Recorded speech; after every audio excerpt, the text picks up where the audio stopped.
In this video, we're going to be looking at solving absolute value inequalities.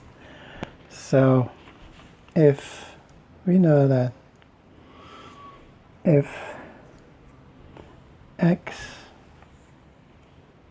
absolute value of x is less than a, and a is a number that's greater than 0, then this is the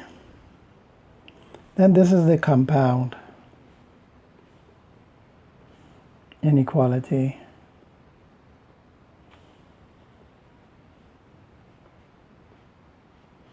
And this is the compound inequality and when the arrow is going back this way to the absolute value.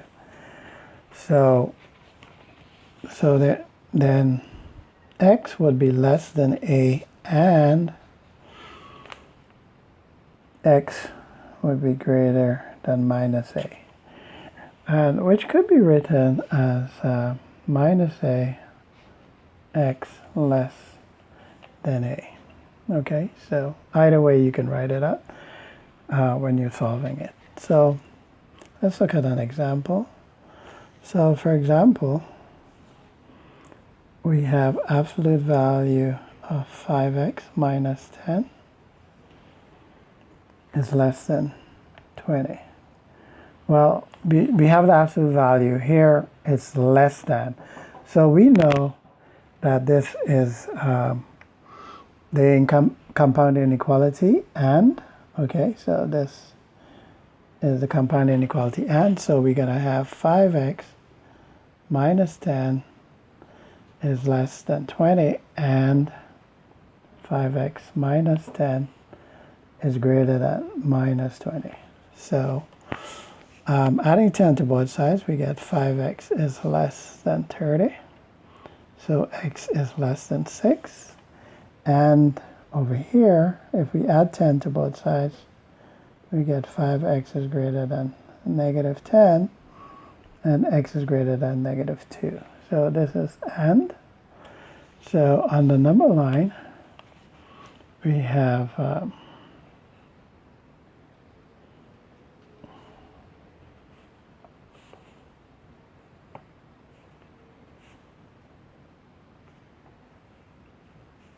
now if we extend, this goes all the way out to positive infinity, and this goes all the way out to negative infinity.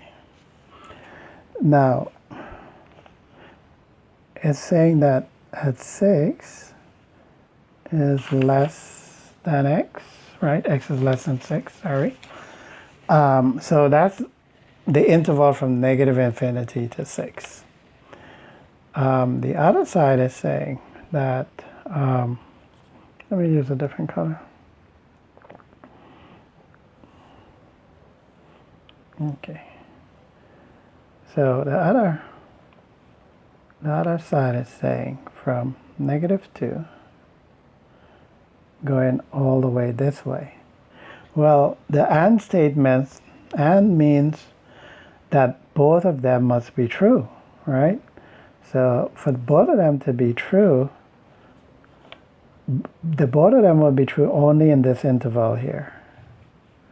Both of them would be true. So that interval from negative 2, that interval from negative 2 to 6, okay, only in that interval would this be true. Okay, so in terms of interval notation,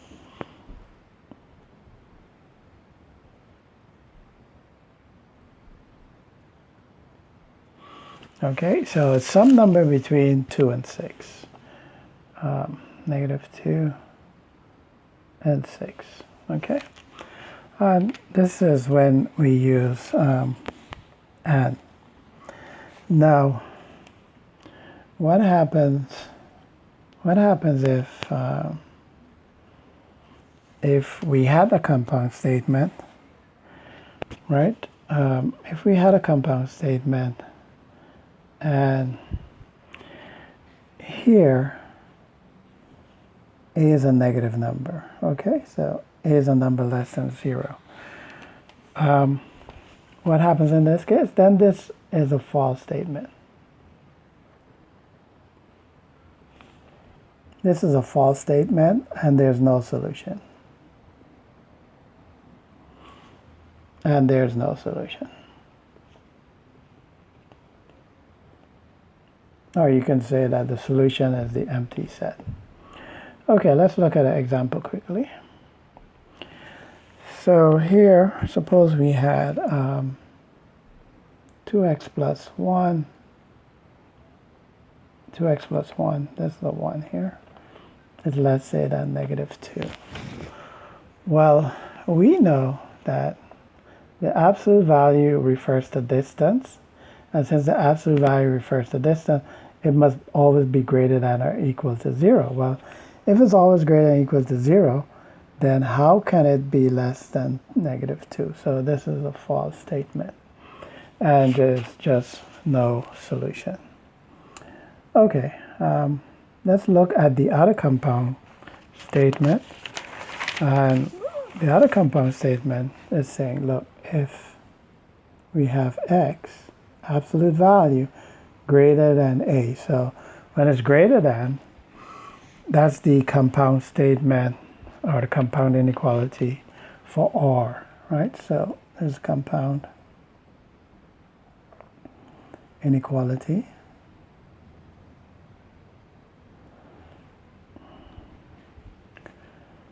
With or.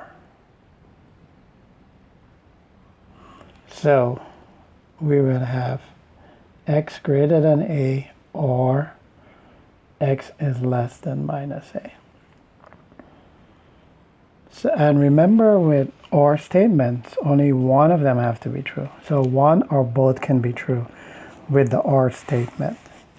So for example, if we have for absolute value 2x minus 10 minus 7 is greater than 9. So from our earlier examples, we know we have to isolate the absolute value on one side. So I'll just add 7 to both sides. So here we'll have 4 absolute value of 2x minus 10 is greater than 16. And still this is not fully isolated. So I can divide both sides by 4. So I have 2x minus 10 is greater than 4. So now this is a compound inequality of R, so I can just say 2x minus 10 is greater than 4, or 2x minus 10 is less than minus 4.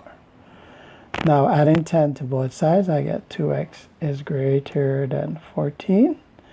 Now divide both sides by 2, we have x is greater than 7, or over on the right hand side now, add 10 to both sides, we get 2x is less than 6. Divide both sides by 2, so x is less than 3. And so this is or between them. So if we draw number line,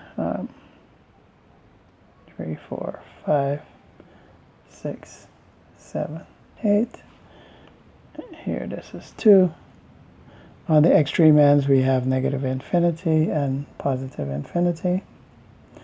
So x less than 3 is going this way.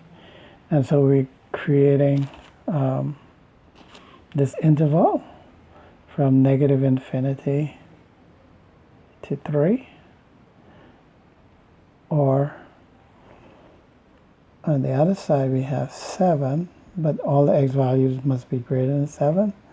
So r 7 to positive infinity. So these are the two intervals, and since r, only one of them have to be true, this works perfectly fine. We could also write it as negative infinity, comma, and we could put u union in place of the or.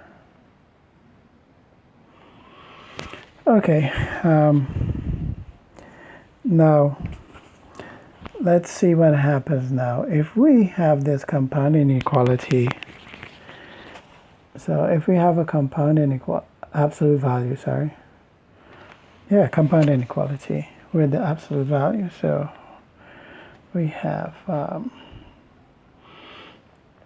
x greater than a, and say a is some negative number. Say a is some negative number, right? Then our solution set, in our solution set, any number would work. So our solution set would be from negative infinity to positive infinity, because any number will work in there.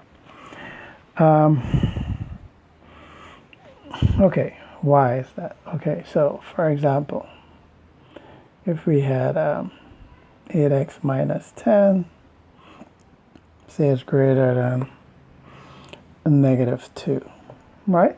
So what do we know that's always true? We know that the absolute value of 8x minus 10, since it represents distance, must be some number greater than or equal to 0. Whatever number we put inside here for x, the output would be some number that's greater than or equal to 0. Well, we want that to be greater than negative 2. Well, if any number that goes in here is always greater than or equal to 0, well, 0 is always greater than negative 2. So our solution set is any number, and any number would be negative infinity to positive infinity. Okay, that's it for this video. Thank you for watching.